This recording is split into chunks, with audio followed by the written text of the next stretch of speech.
Thomas Forrester's disappearance left a void not only in the design realm of Forrester Creations, but also in Hope's personal life. She tried to convince herself that she was stronger without him, that she didn't need the intensity of his gaze or the determination in his words. But the reality was more difficult to silence at night, when recollections of his devotion returned unexpectedly. Hope told herself she wanted stability, that her priorities should be her children, her career, and going forward without drama. But she couldn't deny that her life seemed unmoored without Thomas. When word circulated in Los Angeles that he was returning, the Forresters, Logans, and everyone else who understood their history felt a surge of tension. The day he returned was electrifying. The doors to the Forrester office opened, and there he stood, confident, sharper than ever, and with a new fire in his eyes. He was not the same man who had left town to clear his mind. He'd grown, hardened, but also softened in unexpected ways. His speech was calm, his presence strong, and when he revealed that he had returned for two reasons, his son Douglas and Hope Logan, the crowd fell silent. Nobody was startled by his revelation, but everyone felt the gravity of it. He desired her and was not going to deny it. Hope was taken off guard by the rush of emotions that overwhelmed her. Seeing Thomas again resurfaced everything she had attempted to suppress. She remembered his unrelenting dedication, how he believed in her even when she doubted herself, and how he poured his heart and soul into becoming a part of her life. But she also remembered the chaos, danger, and machinations that had previously harmed their relationship. Thomas insisted he was no longer that man. He argued that he had changed, that he had worked on himself, and that he was prepared to demonstrate his love in the proper manner. While Hope struggled with her mixed emotions, those around her stirred the pot. Brooke was absolutely against her daughter slipping back into Thomas's embrace. She continually warned Hope that history had revealed who Thomas was, and that no amount of nice words could change the past. Ridge, on the other hand, recognized the changes in his son and attempted to maintain the peace. He wanted to believe Thomas had evolved and earned a second chance. Steffi stood in the midst, protecting her brother while also being mindful of the risk if Hope let her guard down too soon. Then came the devastating turn. An unexpected death shook their world. One of the Forrester family's closest allies vanished unexpectedly, leaving everyone scared and unprotected. The tragedy seemed to strike out of nowhere, a harsh reminder of how short life can be. The death was not only startling, but also suspicious, with rumors of foul play circulating. For the first time in a long time, the Forresters and Logans were united in sadness, and their rivalries were briefly forgotten as they gathered in sorrow. Hope relied on Thomas during those difficult days, finding solace in his constant presence. He was there when she sobbed, when she felt overwhelmed by the loss, and when she needed someone to tell her she wasn't alone. Thomas took advantage of the opportunity to simply be by her side, rather than to forward his mission. That patience and support began to break down the barriers she had erected. She began to view him not as the man who had once plotted against her, but as someone capable of genuine love and devotion. However, others were not willing to let them rejoin without a battle. Liam, still dealing with his own regrets, sought to advise Hope not to let Thomas back into her heart.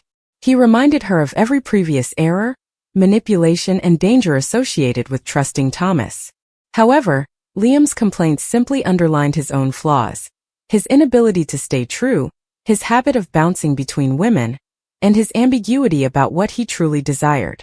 Hope began to question whether Liam's concerns were real or motivated by envy and fear of losing her forever. As Hope's friendship with Thomas grew stronger, tensions within the Forrester family escalated. Brooke became increasingly vocal, battling with Ridge over their daughter's decisions. Ridge defended Thomas, emphasizing his improvement and how he had been a rock at the family's hardest times.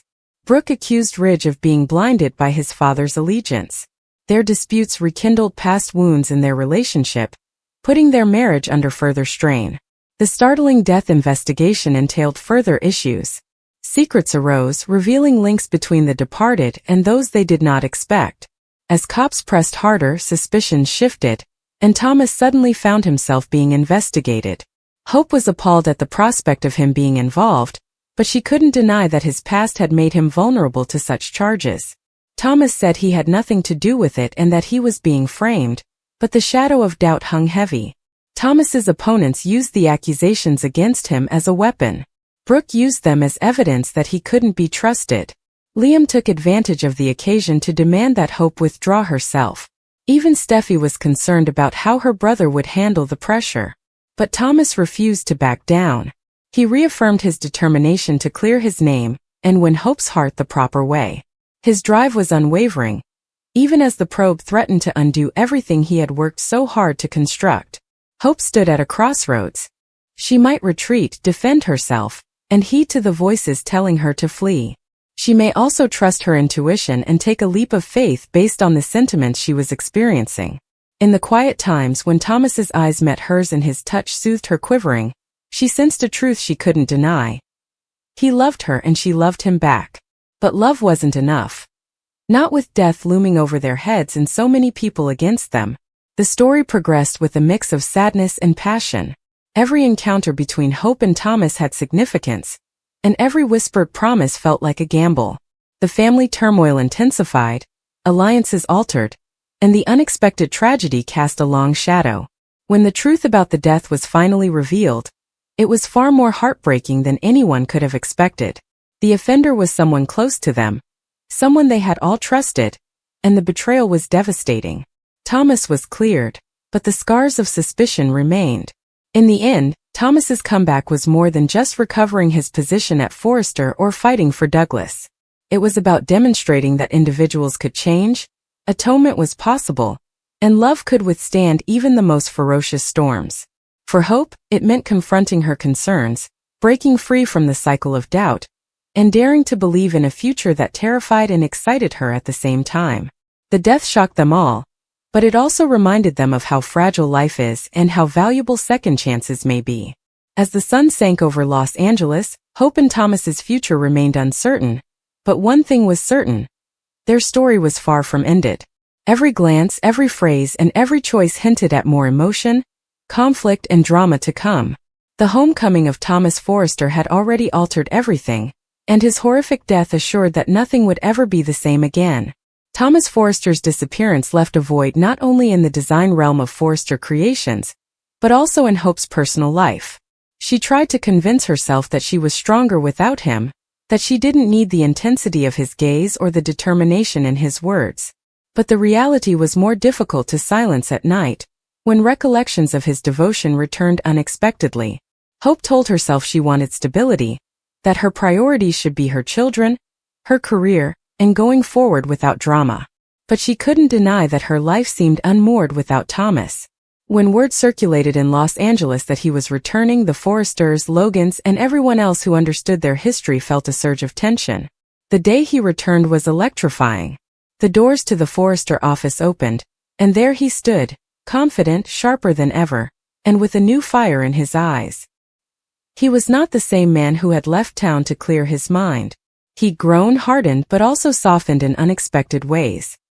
His speech was calm, his presence strong, and when he revealed that he had returned for two reasons, his son Douglas and Hope Logan, the crowd fell silent. Nobody was startled by his revelation, but everyone felt the gravity of it. He desired her and was not going to deny it. Hope glanced at him, her mouth parted slightly in surprise. "Thomas, you shouldn't say things like that." He responded easily, his gaze never leaving hers. "This is the truth. I've spent too much time pretending otherwise. I'm here, Hope. I'm not going to hide from my emotions anymore." Hope's heart thudded in her chest. She looked to the door, half expecting Brooke to emerge and demand Thomas leave. But it was just the two of them, and their silence was heavy with unspoken history. "People are going to talk," she murmured. "Let them," Thomas said forcefully. "I don't care what others think. I only worry about what you think. I want to regain your faith. I want to be the man you can rely on." Hope didn't respond immediately away, but the flare of emotion in her eyes revealed her true feelings. While Hope struggled with her mixed emotions, those around her stirred the pot. Brooke was absolutely against her daughter slipping back into Thomas's embrace. She continually warned Hope that history had revealed who Thomas was, and that no amount of nice words could change the past. Ridge, on the other hand, recognized the changes in his son and attempted to maintain the peace. He wanted to believe Thomas had evolved and earned a second chance. Steffi stood in the midst, protecting her brother while also being mindful of the risk if Hope let her guard down too soon. Then came the devastating turn. An unexpected death shook their world. One of the Forrester family's closest allies vanished unexpectedly, leaving everyone scared and unprotected. The tragedy seemed to strike out of nowhere, a harsh reminder of how short life can be. The death was not only startling, but also suspicious, with rumors of foul play circulating. For the first time in a long time, the Forresters and Logans were united in sadness, and their rivalries were briefly forgotten as they gathered in sorrow. The funeral was solemn, with black attire and tears filling the room. Hope found herself sitting next to Thomas, his hand quietly brushing across hers. She wanted to pull away at first, but when her tears threatened to fall, she let her fingers to curl around his. It was instinct, comfort, something familiar and stable. He didn't say anything, but his silent support meant more than words. Later that night, as everyone gathered at Eric's mansion, Brooke cornered Hope in the kitchen. "I saw you with him," Brooke stated abruptly, her eyes sparking with anxiety. "You held his hand, Hope. Don't tell me you're letting him back into your life." Hope lowered her glass, her voice calm but quiet. "Mom, this was a funeral. I wanted consolation." "You do not need him," Brooke said. "He will break you again. Don't you remember what he did?" "I remember," Hope murmured, her voice shaking now. "But I also recall the man who supported me when no one else did. People may change, Mom. Maybe you don't believe it, but I've seen it in him." Brooke's eyes softened, but her concern persisted. "Just don't make the same mistake twice." Hope's thoughts was already clouded with uncertainty, but when she turned to see Thomas assisting Douglas with his coat, smiling pleasantly as his son chatted about school, her heart sank. He was not the manipulating man she had imagined. Instead, he was a dedicated and present parent. The death inquiry darkened with time. Detectives discussed hidden motivations, money trails, and grudges. The name Forrester was referenced too frequently in connection with the crime, and suspicion quickly went on Thomas. The day the cops arrived to Forrester Creations, Thomas's jaw clenched as he was asked a few questions downtown. Hope's stomach twisted in knots. "I didn't do this," he told her before departing with the detectives. His eyes were fixed on hers, full of desperation and determination. "Hope, you have to believe me." And she did. Despite all rationality, she believed him. However, not everyone did. Liam did not spend any time confronting her. "You're unbelievable," Liam said, his wrath flashing. "The man is being investigated for murder, and you are still defending him? What will it take, Hope? How blind are you willing to be?" Hope's voice shook, but her determination was undeniable. "I know Thomas and Liam. He is not capable of doing this. He's no longer the man you think he is." "No," Liam shot back. "You want to believe that because you're addicted to the drama. You always choose the wrong man, and then you expect everyone else to clean up the mess." Hope's eyes welled up with tears, but she refused to allow Liam's words influence her. "This is not about you anymore, Liam. It hasn't been in a long time." Thomas was finally exonerated of suspicion as evidence pointed elsewhere, but the harm had already been done. The charges had revived old scars, causing uncertainty in everyone but Hope. She remained his unflinching defender, and in exchange he gave her tolerance, devotion, and the steadfast love she had always desired. One evening, after the storm of suspicion had subsided, Thomas discovered her alone in the design studio. The room was quiet save for a slight buzz from the metropolis outside. Hope stood beside the mannequin covered in fabric, her hand brushing the material absently. "You still don't believe me," she said quietly without turning. Thomas moved closer, his voice gentle. "I do not need you to believe in me, Hope. I simply need you to believe in us." She turned around, her eyes filled with unshed tears. "You make it sound so easy." "Because it is," he said, his tone rough. "I love you. I've loved you despite every mistake, rejection, every reason you've used to push me away. I am not asking for perfection. I am asking for a chance." Hope's breath caught. She tried to resist, to keep her barriers up, but her heart betrayed her. "What happens if I get hurt again?" "Then I'll be here to pick up the pieces," Thomas said. "I'm not going anywhere this time." The weight of his words cut through her anxiety. She went into his arms, and for the first time in years, she allowed herself to experience the depth of what had always existed. Even as they sought solace in one another, the family was haunted by the terrible tragedy. The truth soon emerged. The perpetrator was not a stranger or an outsider, but someone close to them. The betrayal destroyed them all, inflicting lasting scars that would take years to heal.